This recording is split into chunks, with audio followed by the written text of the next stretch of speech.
From the Library of Congress in Washington, D.C.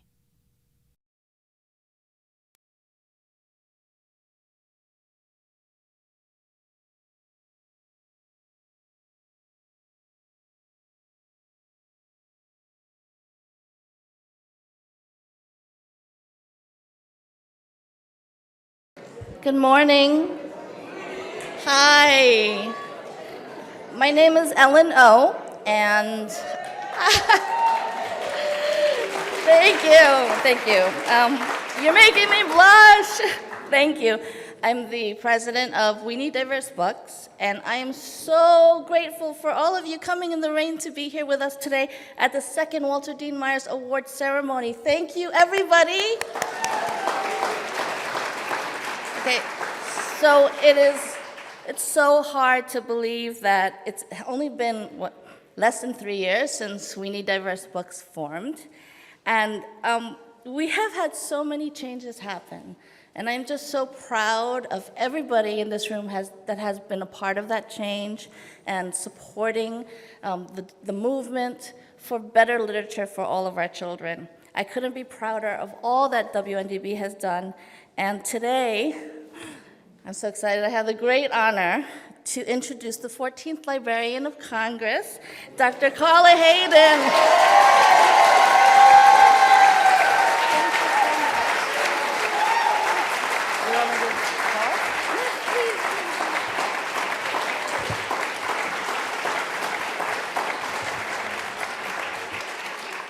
Well, good morning, and welcome to the Library of Congress, and thank you, Ellen. And you can imagine, you have many things that you do as Librarian of Congress. There aren't many where I get to bring my favorite book from childhood and talk about the need for diverse books. And so I want to thank you for sponsoring the Walter Award and the work that you're doing every day. As many of you might know, I started my career as a children's librarian, and one of my colleagues is here today.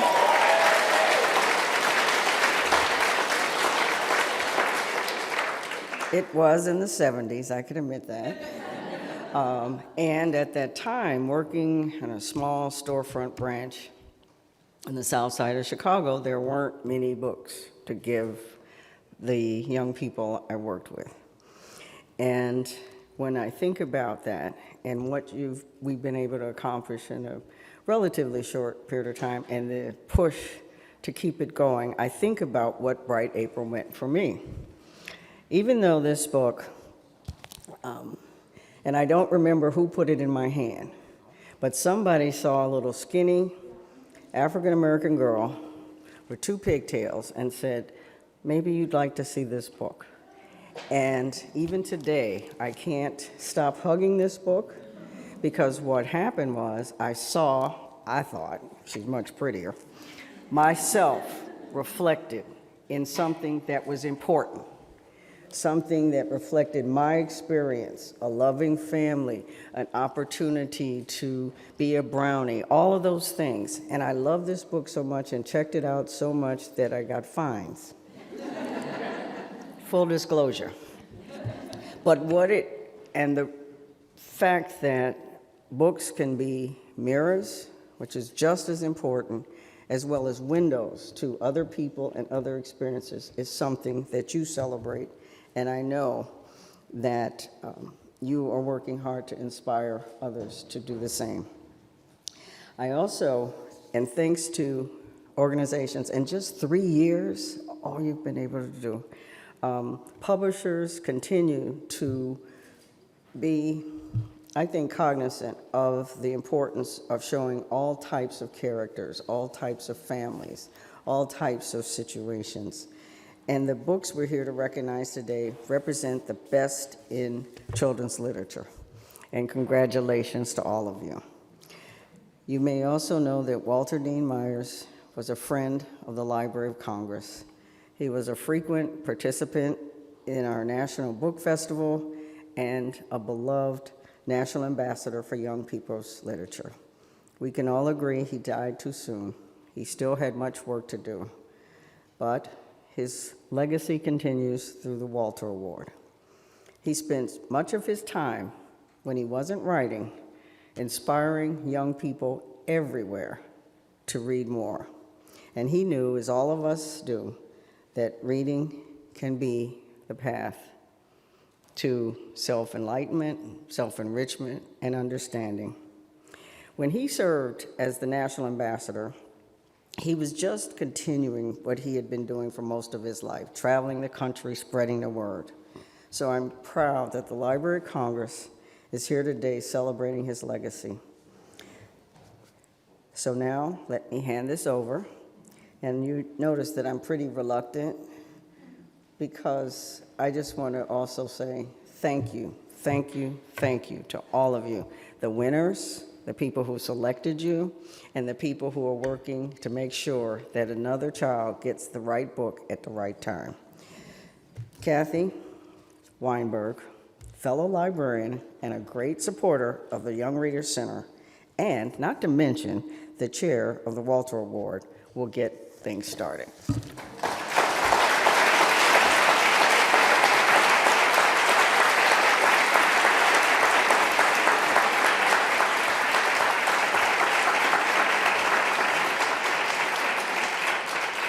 Thank you very much. And we all want to thank Dr. Hayden so much for her support of the Walter Award and ceremony. And a big thanks to the Library of Congress staff. This is only the second year of the award, and We Need Diverse Books has been privileged to hold the Walter Award ceremony and reception here at the Library of Congress both years. We are very appreciative of your hospitality and certainly the assistance of Pam Jackson, Center for the Book, and Karen Jaffe and the YRC staff, so thank you. And while I'm giving thanks, I want to say I am not the chair of the judge committee, I am the co-chair. My fellow co-chair, Terry Hong, is back there. I want to thank her. We have bonded at the hip, but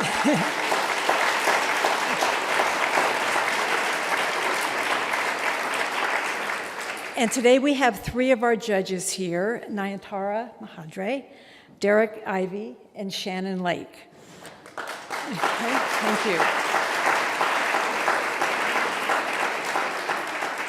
Unable to attend, but with us in spirit is Karen Lemons. And we also want to thank the We Need Diverse Books volunteers for all their help today. They're the ones with rain spots all over them. They've been going back and forth, so thank you very much for your help. Our guest speaker and moderator today is author Rachel Renee Russell. She's the author of the Children's Choice Award and New York Times best-selling The Dork Diaries series. Rachel, I'm sure, receives more fan mail than anyone in this room. If your middle school career did not include being part of the CCP, cute, cool, and popular, you could have used her books to navigate your time in middle school. In addition to being an author, Rachel is an attorney and, of course, mother of two wonderful daughters. Rachel has also been an amazing supporter of We Need Diverse Books and our mission. So it's with pleasure that I introduce Ms. Russell. Thank you.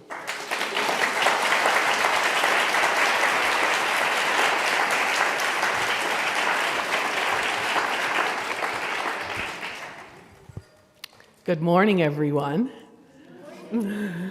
I'm excited to be here.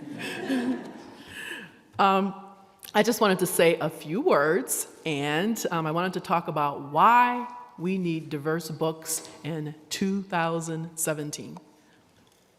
Many individuals are passionate about increasing diversity in children's literature, and those numbers are growing daily. On March 15, 2014, the late celebrated author Walter Dean Myers and his son Christopher Myers both wrote op-ed pieces for the New York Times about the lack of diversity in children's literature, mere months before the hashtag We Need Diverse Books was created. The editorial piece was titled, Where Are the People of Color in Children's Books? It helped spark and renew the debate and passion for change that we're seeing today. Was it business professionals who read that article in the New York Times and decided to take action? Nah, it was mostly young adults, book bloggers, authors, librarians,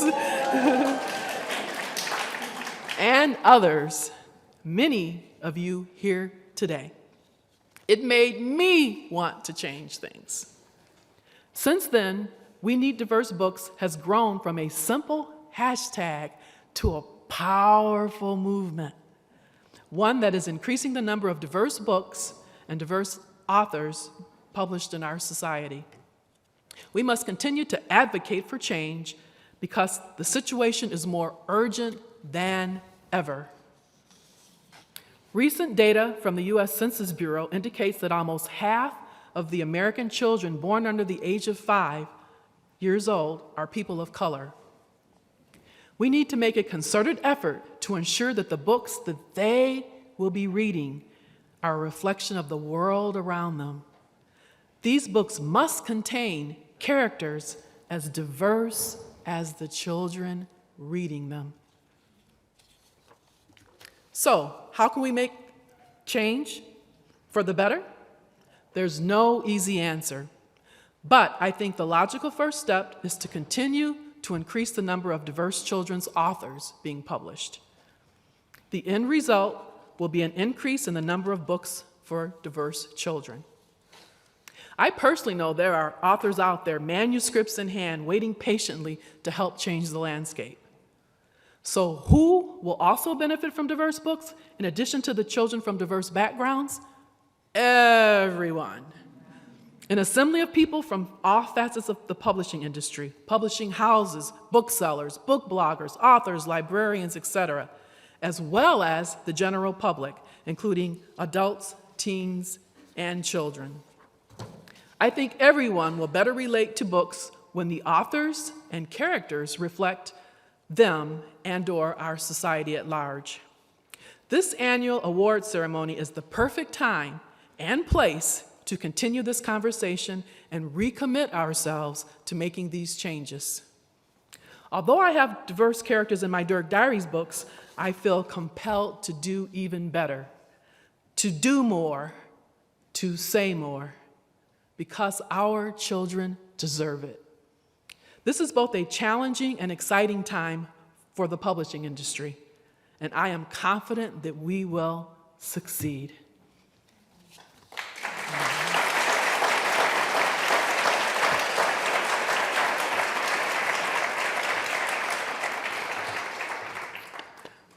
Now we can get to the fun part. I am thrilled to introduce two talented and critically acclaimed authors, Brendan Kiely and Jason Reynolds, co-authors.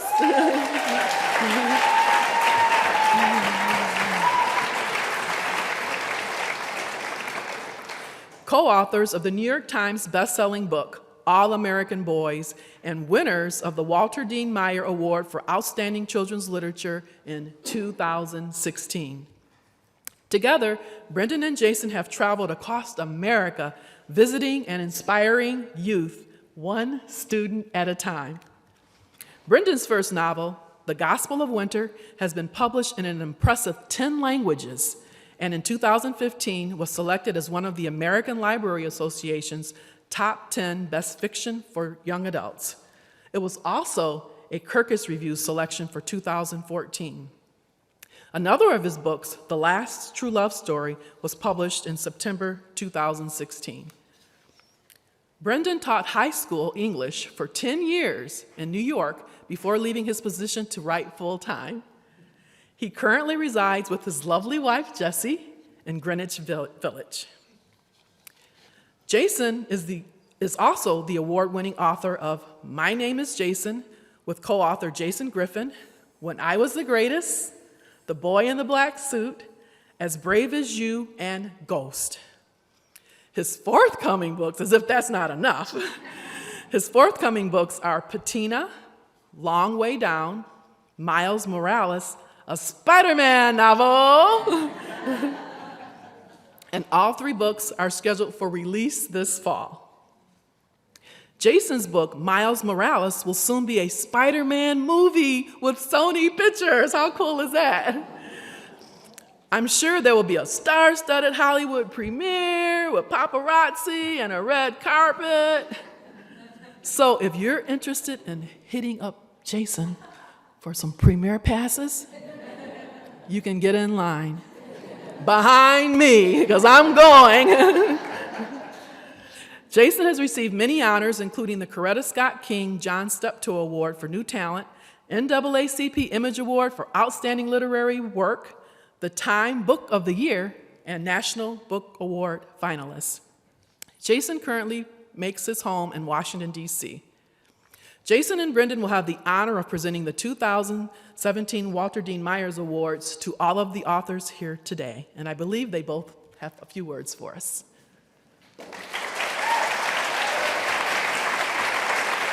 All right, we'll be brief. But I just want to, this is a tremendous moment, and it was a tremendous moment to be here last year, and incredibly grateful and humbled to be here again.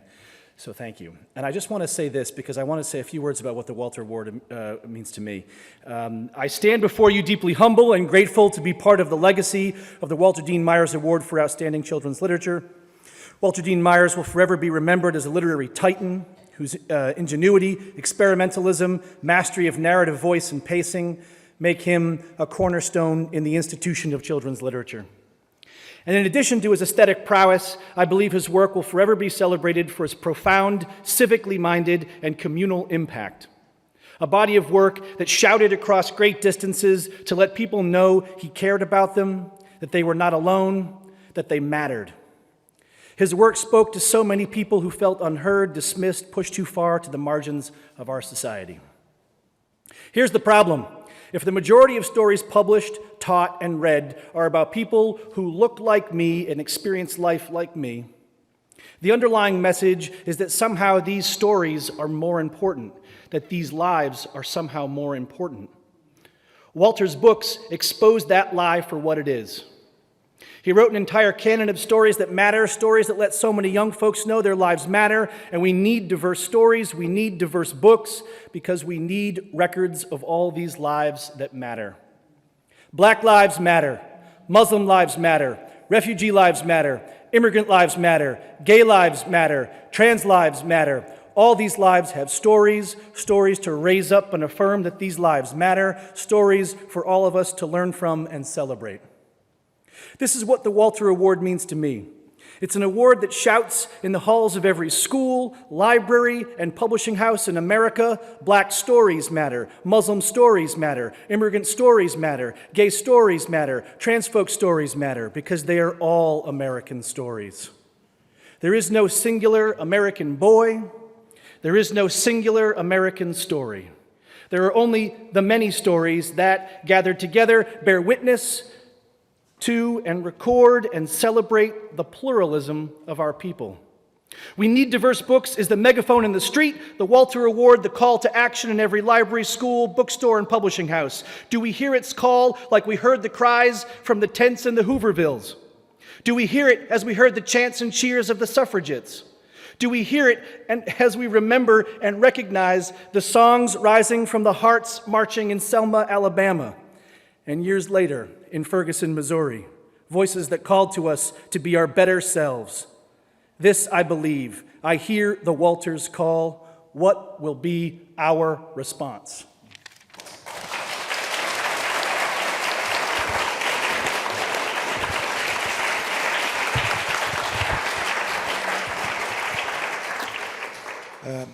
Good morning, everybody. It's good to see y'all. It's interesting. The Walter will mean something different to each person who wins it. It's sort of the beauty in this award. Those of us who receive it will take from it different things. For me, I think about who Walter was. I think about his story.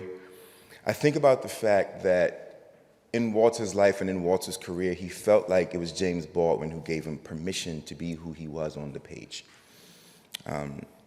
He felt like James Baldwin's voice, his thoughtfulness, coupled with his lack of shame, his unabashed honesty and authenticity. It was that sort of lit a fire under Walter, made him feel relevant, made him feel valuable, and allowed him, gave him permission to write the stories that he ended up writing. Now, fast forward 30 years, and you have a Jacqueline Woodson, and you have a Rita Williams Garcia, and years after that, I'm fortunate, and I do mean humbly fortunate to say that I can be a part of that tradition, right? Because it was Walter who made me feel like I had permission to tell my stories, to be unashamed, unafraid, to be thoughtful, but to not mince words, to be proud of my language, to be proud of my culture. He gave me permission to do those things. So the Walter Award to me is all about tradition, the tradition of recognition through permission, right? Like that's the thing that I'm always gonna hold on to. And so for all of us who are receiving this award today, it's good to see y'all, by the way.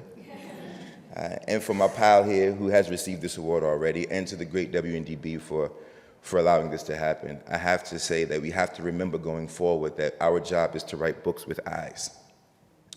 Our job is to write books that see people. What we do is not just tell stories, not if you're getting this award, right? What this award says is that it is your obligation from here on out for every single one of your books to be 300 pages of a permission slip, so that the next person who reads it, some other young person, feels emboldened and empowered despite their marginalization or their minority status to do the same powerful things that you all are doing. That is what Walter would have wanted. That is what he did. That is what we will do. And that is what I charge you all to do going forward.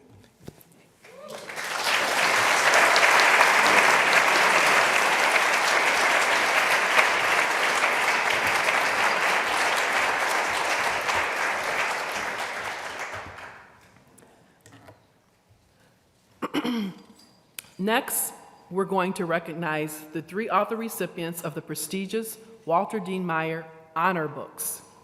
And finally, I'll announce the winner of the Walter Dean Myers Award for 2017. The first recognition for Honor Book goes to Marina Budhos for Watched, published by Wendy Lamb Books.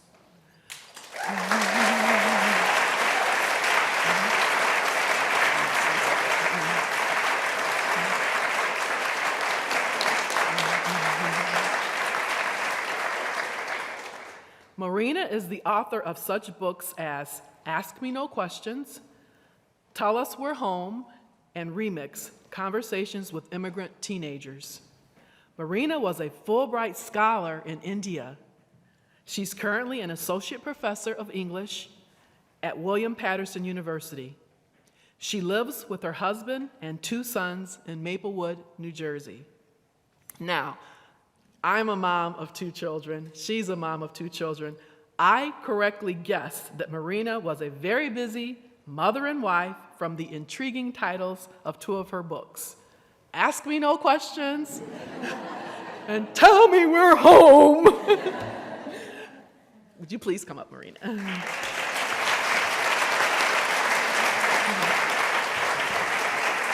The book Watched is about Naeem, a Bangladeshi immigrant teen living in Queens. Past mistakes catch up with him, and the police give him an offer he cannot refuse: to inform on his community or go to jail.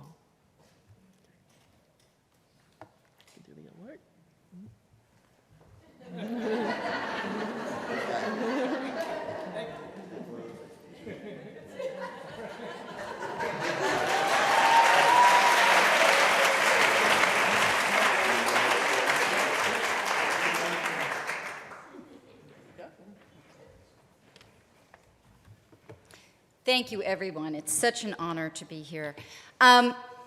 First of all, I want to speak personally about the namesake of this award, Walter Dean Myers, because for me, this moment has particular personal resonance. Several years ago, I was sitting at lunch in the Vermont MFA program with a number of other children's book authors, and Walter was musing about a book he was contemplating built around the photographs of African-American pilots fighting fascism in Ethiopia. So for me, just the way he was speaking, somehow a light went off in me. This became another book that I've just published, but what's more important, it was that twinkle in his eye, his capacity to allow his mind to roam, fused with a sense of justice of who he was writing about. In that instance, it was as if the Walter flame had ignited in me. I caught a bit of his musing. So for me to stand here in the Library of Congress at a moment when I believe we are living under an administration that is anti-knowledge, it aims to snuff out that twinkle in our eyes, that hunger to tell stories that have not been seen or heard. We live in a moment of blockade, of restriction, of walling off, banning, suppressing the glorious and intemperate river that is human experience. A book is the opposite. A novel is the opposite. There are no walls, not in our readers, not as authors. There's only the ceaseless exploration of the human experience in all its diversity. So I came to write Watch, a young Muslim boy's moral odyssey as he navigates the shoals of a world saturated in watching, surveillance, profiling, suspicion. His very identity is tracked, walled in, confined. He's a Bangladeshi teenager like any teenager, mixed up, a screw-up, a boy with a serious case of senioritis. And yet for him as a young Muslim, the cost of any misstep is higher. Somehow he must find his manhood, he must find his sense of agency and moral truth.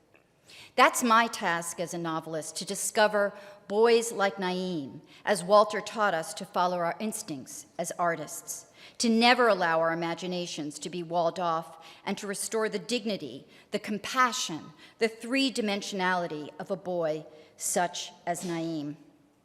Now, I'd also like to mention another interesting resonance. For me, it's really an honor to accept this award next to Representative Lewis. He was a childhood hero of mine. I grew up in a very unusual community in Queens in the 1960s and 70s, and my childhood bedroom looked out right across the windows of Roy Wilkins, with whom John Lewis battled with and marched alongside. That was my childhood. And so for me, that's what shaped who I was, this journey that our country was becoming. And it's what I care about and think about in making these stories.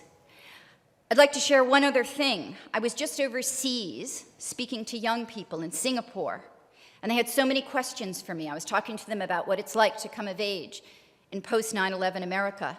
They said, "Can I come to America? I've always dreamed of studying in America," an Indian girl told me. "But now, after 3 shootings, I'm afraid." Another boy asked me, "I was born in America and plan to go back, but what will I experience as a student of color?"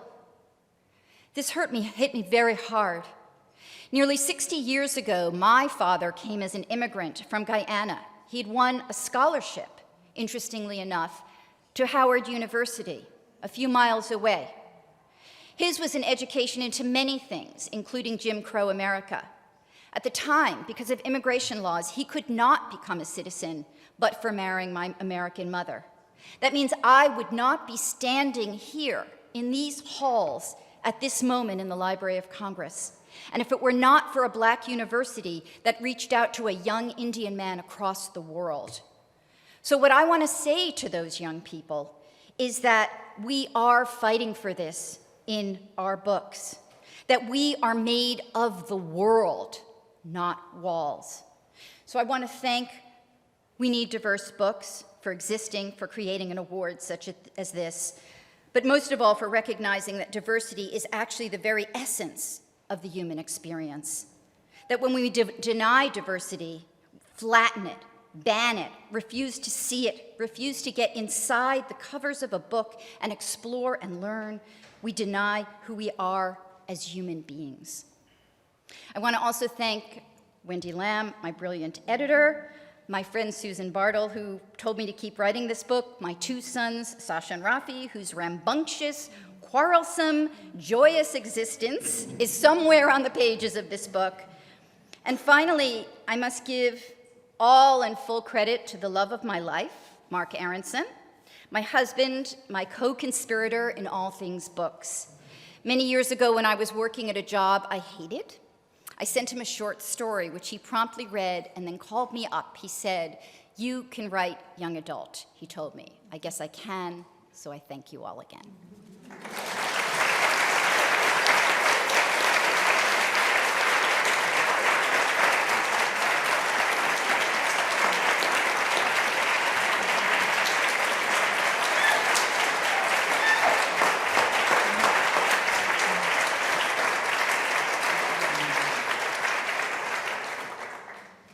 Thank you for those wonderful words, Marina. Now, the second Walter Dean Myers Honor Book recognition goes to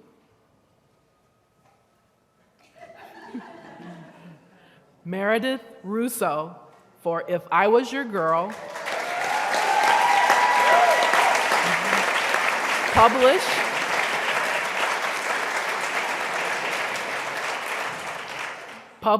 by Flatiron Books. Meredith is a resident of Tennessee and started living as her true self in late 2013 and never looked back. Her book, If I Was Your Girl, was partially inspired by her experiences as a trans woman.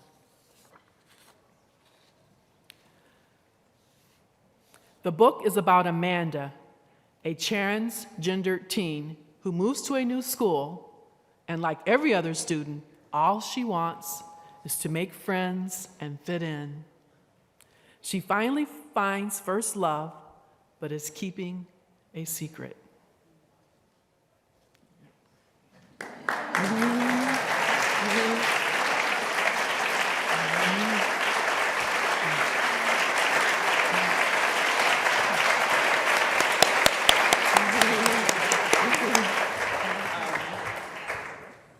Hi.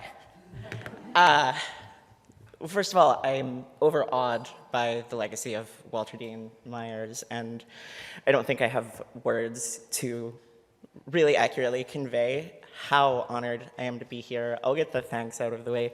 First, I'd like to thank Sarah Barley and everybody at Flatiron. I'd like to thank Joel Habeka, Sarah Chandler. I'd like to thank my son Darwin for being willing to take some pretty good naps while I was getting the manuscript done.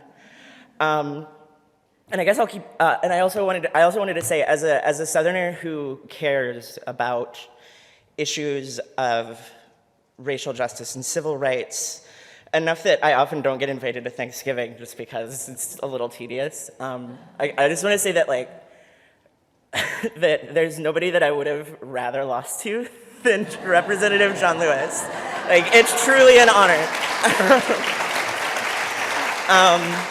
You're a hero of mine, and just being in the same room as you means more to me than I think you can understand. So I've prepared some comments. I will try to keep it a little short. So today is an odd day for me. I turned 30 in a week, which is a birthday I never believed I would live to see. When I came into DC, I landed in an airport named after a president who responded to the deaths of thousands of my brothers and sisters in the 80s with mostly indifference and occasional mockery. It's Trans Day of Visibility today. Hi. And standing here in a world where not just me, but trans people all over this country are stepping out of the shadows and taking places in this republic that have been traditionally denied to us, I can't help wondering what the men who built this city might think if they were aware that this moment was coming, if they could see us. Thomas Jefferson, the man whose books constituted the first attempt to rebuild this library after the War of 1812, believed that people like me deserved to be mutilated. This isn't even an indictment of the man. He owned human beings, and I won't ever let anyone forget it. But on the issue of sodomites, he was miles more progressive than his peers. The rest of the men who built this city probably would have just shrugged and had me put to death. This is to say that while I might not have known all the historical details, I grew up with a keen understanding that America was not for me, that the American dream was a lie cooked up to keep normal people asleep and people like me hungry. Sure, the time had passed when I could be easily, legally killed for putting on a dress, but the legal niceties and the realities which trickled down to my frightened young mind were vastly different. Television, books, movies, religion, most adults, they all told me the same thing, over and over, sometimes without knowing they were saying it. The American dream is not for you. The Republic is not for you. Life among us is not for you.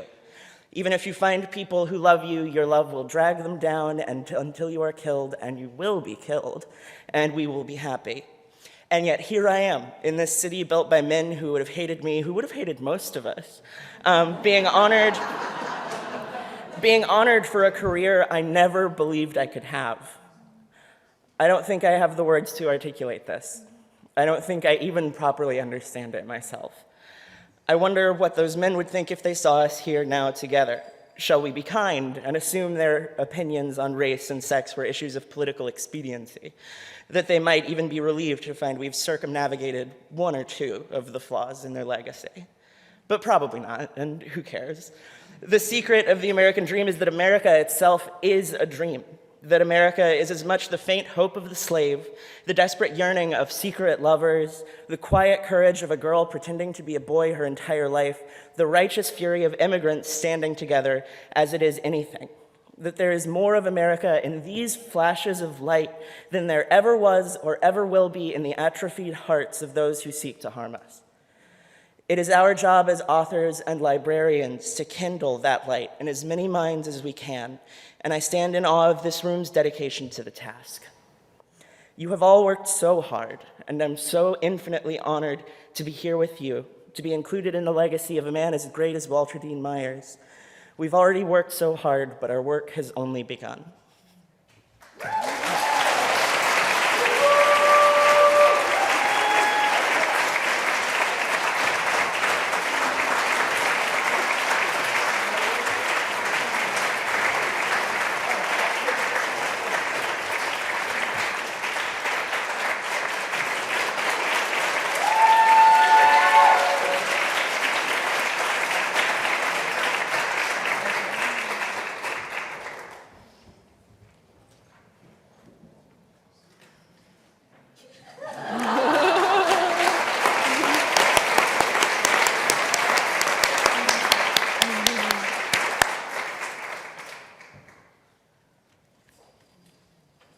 Now, the third Walter Dean Myers honor book recognition goes to Nicola Yoon for The Sun is Also a Star, published by Delacorte Press.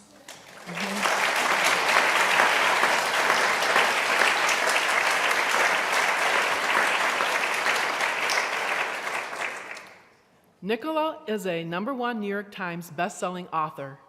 Her book, The Sun is Also a Star, was a 2016 National Book Award finalist. The book's movie rights were recently optioned by Warner Brother Pictures. Her first book, Everything, Everything, was also a #1 New York Times bestseller. It will be released as a movie by Warner Brothers Pictures on May 19th, just a few weeks away.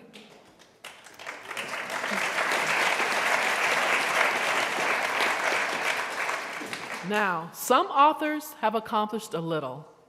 Some authors have accomplished a lot. And then there's Nicola Yoon, who has accomplished everything. Everything! Just like the title of her first book. 2 #1 New York Times bestsellers, literary acclaim, and 2 movie deals all in 20 months. She must be exhausted.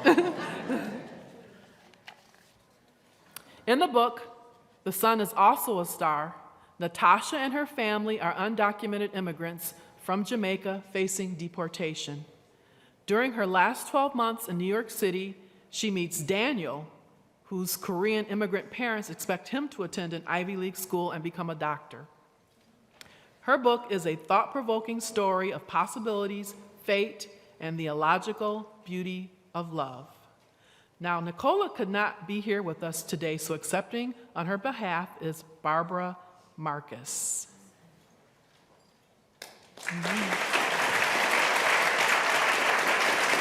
Now, we have a videotape from Nicola, so we're going to hear from Nicola first, and then we will hear from Barbara.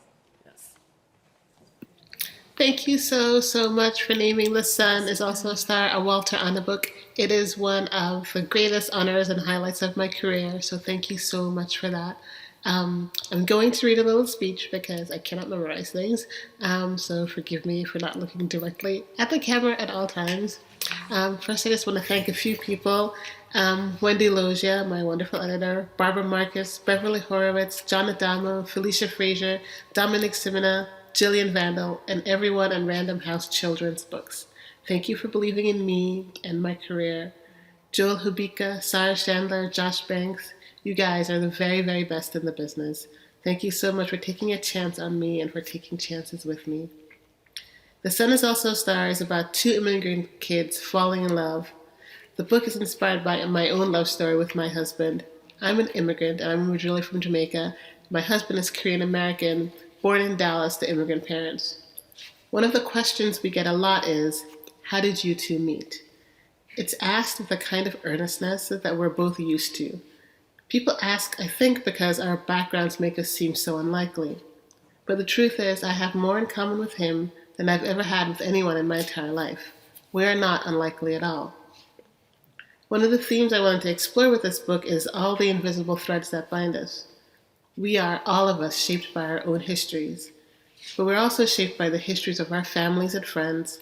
We're even shaped by the histories of strangers. We are not islands. We are not so different. Like many people in this room, I watched the election results with hope and then dread and then despair. The racism, misogyny, and xenophobia that this entire election season brought to the fore is appalling. It's a kind of violence. What is this world, we ask? This is the world we made. How could this happen, we ask? It happens the way these things always happen. We forget, as Maya Angelou said in Human Family, we are more alike, my friends, than we are unalike. As you guys know, in the world of children's literature, there's been a lot of discussion about the need for diverse books. Sometimes the discussion is productive. Sometimes it's been painful. I'm going to be honest with you and say that I'm often wary of the discussion. I tire of saying the completely obvious. Everyone deserves to see themselves as the hero of a story. When you don't see yourself represented in media, you feel erased, as if you don't matter. When the majority doesn't see marginalized communities in media, then it's easier for them to erase us and to forget our humanity. We need diverse books because they breed empathy. It's hard to hate what you can understand. What can we in this room do to combat hatred, misogyny, racism, xenophobia? Write books starring Black girls and boys, brown girls and boys, Asian girls and boys, gay, lesbian, transgendered, and queer people. When you write these books, be respectful. Do not write stereotypes. Do not harm. Our job as writers is to tell the truth. The truth is we live in a big, beautiful, and diverse world. The truth is the world is beautiful because of its diversity. We will not survive if we do not understand this. We will not survive if we do not see each other and love each other. What do we do now, we ask? To everyone, but especially to all the beautiful writers in this room, I say write. Write like all our lives depend on it, because they do. Thank you, guys.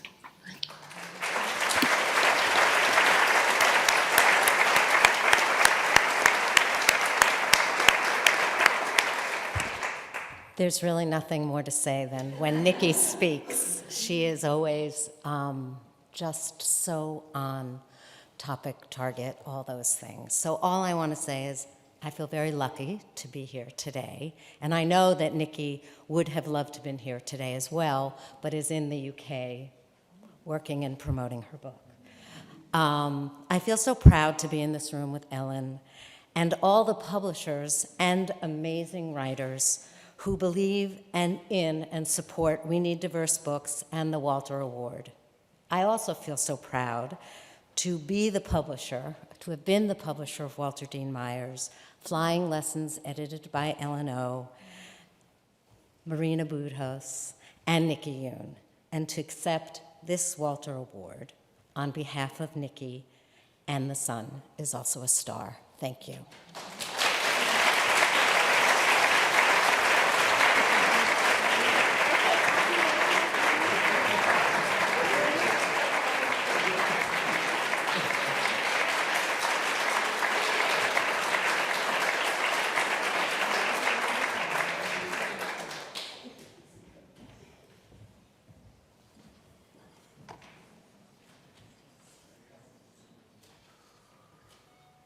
Now, I am truly honored to present the Walter Dean Myers Award for 2017 to Congressman John Lewis, Andrew Hayden, and Nate Powell for March Book 3, published by Top Shelf Productions.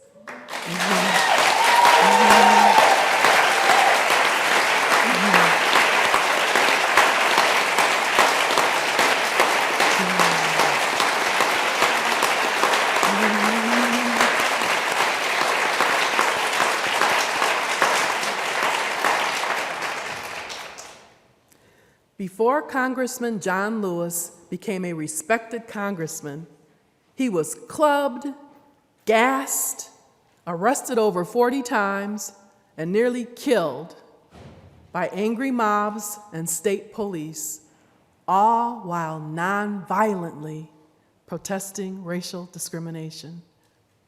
He marched with Dr. Martin Luther King Jr. as the youngest leader of the civil rights movement, a movement that would change our nation and our world forever. Today, Congressman Lewis is the United States Representative for Georgia's 5th Congressional District, serving since 1987.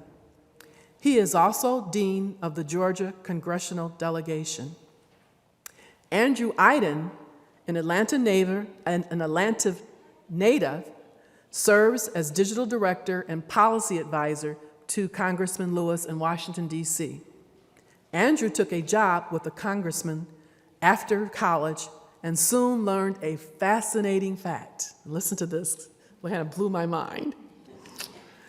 As a young man, Congressman Lewis was inspired by reading a classic 1958 comic book about Dr. Martin Luther King called Martin Luther King and the Montgomery Story. So even back then, books were inspiring young minds and driving them forward. And I just thought that was wonderful that he read a book about Martin Luther King and then became who he is today. Andrew and the congressman discussed the positive impact that comic books could have on young readers.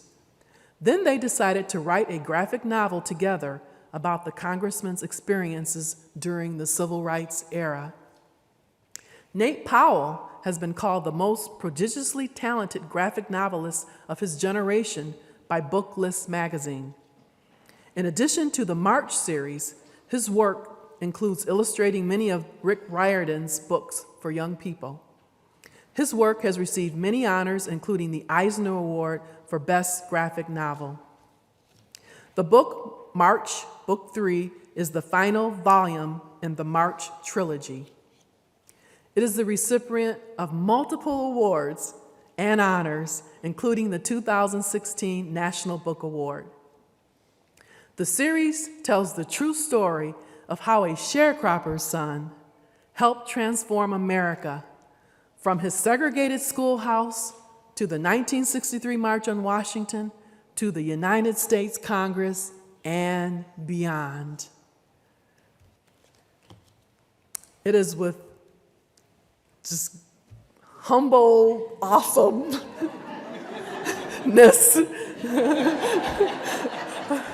that I present to you Congressman John Lewis, Andrew Hayden, and the illustrator, Nate Powell. Got a lot of papers up here.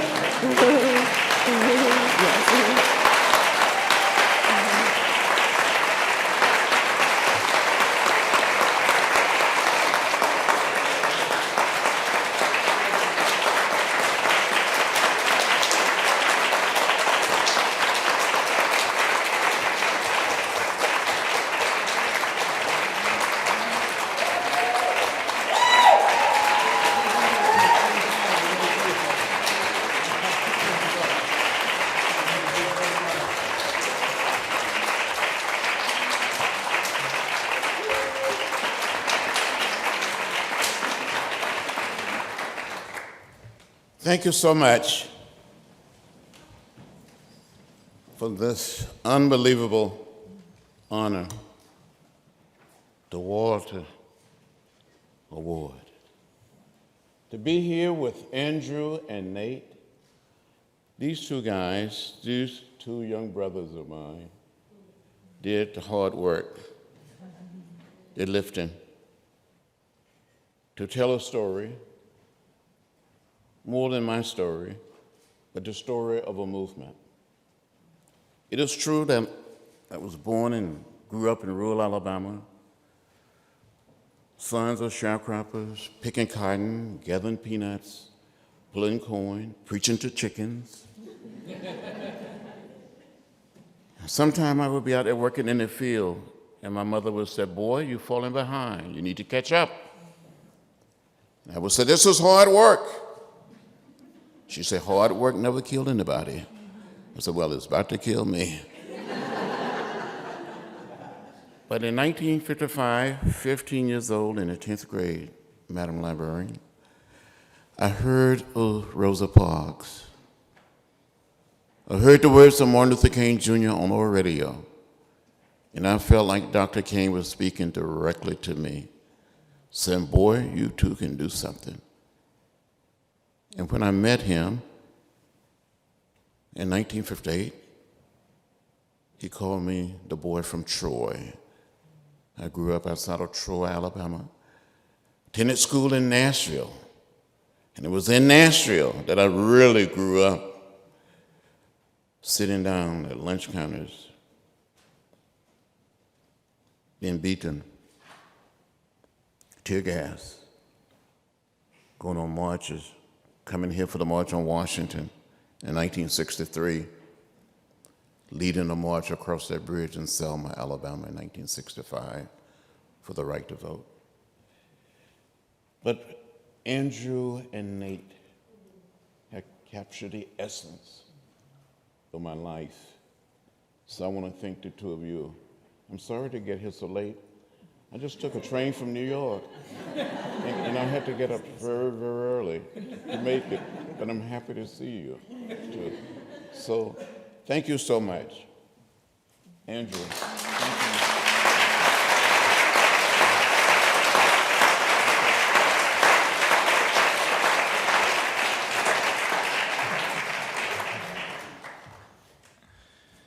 As I see Jason and Brendan, and then I look at the three of us, I can't help wonder if once you start doing books together, you also start dressing alike.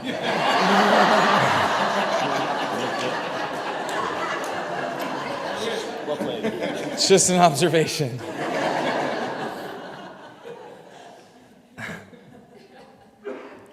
I was raised by a single mother. My father was a Muslim immigrant who left when I was very young. And I started reading comics after he left because I wanted to read stories about heroes. Looking back on it, those stories tended to be white men in spandex. I was raised in the Congressman's district. He's been my congressman since I was 3 years old. And as I got to be a teenager and grew up, I became very politically conscious because you sort of can't help but understand the injustices in our society when you see how they treat a single mother, when your mother doesn't want you to grow a beard or seem anything like a Muslim person, even though I'm not. I mean, I went to Trinity College in Georgetown, and every Christian institution it seemed like they could put me in.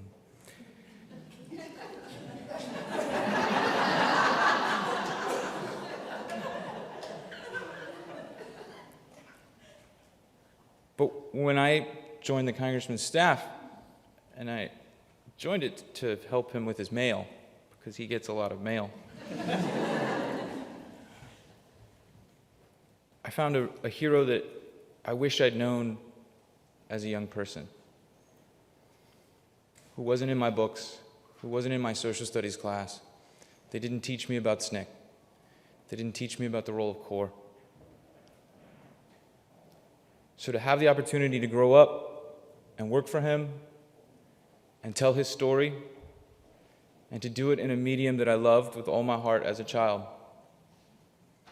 is the greatest honor I could ask for.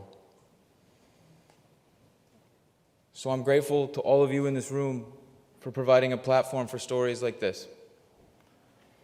Because one thing I've known come to know over the last 8 years is that there are a lot of people and a lot of institutions that don't want to see these stories.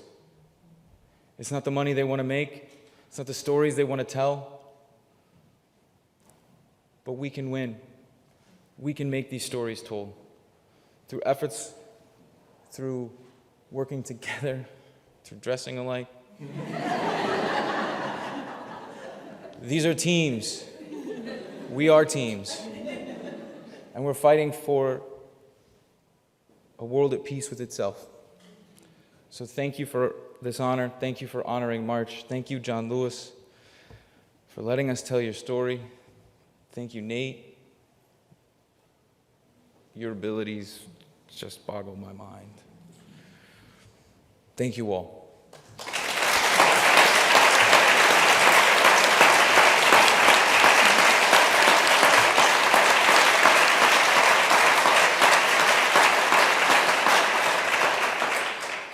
Hey, everybody. Thanks for being here and for having us here. Also, I would like to take the moment to respectfully object that we, in fact, have done the easier share of the work in bringing the story of the struggle to life. And in fact, there is one person here on the stage who has done the heavy lifting and who continues to do the heavy lifting, and that is you, Congressman. So thank you from all of us. Y'all, I'd just like to speak briefly as a parent and as a cartoonist. Okay, so I'm from Arkansas. I live in Indiana, and I have 2 daughters. One's 2, one's 5. The 2-year-old's getting there. But to speak about the 5-year-old, she's a ravenous reader. I mean, who would have guessed? Surrounded by books, surrounded by nerds in the house all the time. But, in our daily reading sessions, increasingly over these last 5 years, and increasingly as she has grown up around the drawing table and around March in Progress and its reference, its research, its documentation, I'm brought back again and again to the books that my brother and I, well, really the media surrounding my brother and I, including kids' TV programs and everything from the late 60s into the early 80s. And only as a parent have I really become increasingly aware of the subtleties of what stock photos are chosen for what elementary school textbooks and what they show of life in different parts of America. Only by moving to the North and moving to the Midwest and raising Hoosier kids have I, as a Southerner, been able to really confront and process a lot of the beauty and the specialness about the American South amidst the darkness and the ugliness, and been able to recognize so many more dimensions of American inequality and American injustice by living in Indiana and raising my Hoosier kids with their rapidly expanding worldviews. And on that note, I'm consistently amazed as a parent at how fast a young kid's worldview expands and how readily they absorb everything, and the kinds of inquisitive questions and the subtleties of my 5-year-old's questions about the world around her have made me realize that I'm consistently lagging behind her. And so young people having access not just to stories and to documents which reflect their life and which offer windows into a much broader world, but like, is it too much to ask for media and for literature that is simply representative of the world around us? And I feel like it actually takes a lot more effort to work against that than it does to simply embrace it. It shouldn't be that hard. However, I'm very encouraged by my exposure to little kids' books moving into young people's literature as a parent. I think this may actually give me more hope than anything else in this time, in recognizing that I am the one who is struggling to keep up and to catch up with where my kids are going to be in the world. I look forward to the time, my wife and I discuss this semi-regularly, for these clues that at a certain point, you know, these like super cool progressive parents are going to be out of touch. We're going to be dinosaurs to some degree. And we're excited by that prospect, by that challenge of recognizing where we're lagging behind and where we have come and where we will go as a society. Also, to just speak very briefly as a cartoonist, thank you for your embrace of a comic. And I want to stress,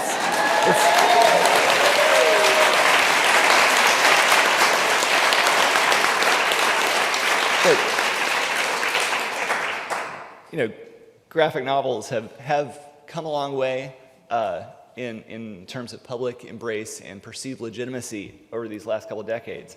But I want to stress, it's all comics. It's okay to say comics. They're comics. And comics have changed my life time and time again. Ever since I was 3 years old, I feel like in a lot of ways my social consciousness itself was awakened by Chris Claremont's run on writing the X-Men throughout the 70s, 80s, into the early 90s. Speaking of mirrors and windows, by which to view inequality and view struggle within the world we reside. I thank the X-Men for that. And also in terms of comics' unique strengths, in terms of you know, balancing and communicating equally with words and pictures. If we're speaking about representation, and we're speaking about accuracy, I don't feel like I always succeeded in the way that I would have liked to. That's why we continue making work. But thank you for the role that a comic may have played in literally representing people at a crucial moment in American history in a way that has gotten into the hands of many kids who otherwise would never have sought out or had an opportunity to have exposure to this literal representation in a visual form, in a tangible form. And I think there's great strength and hope in that. Thanks a lot, y'all. I appreciate it.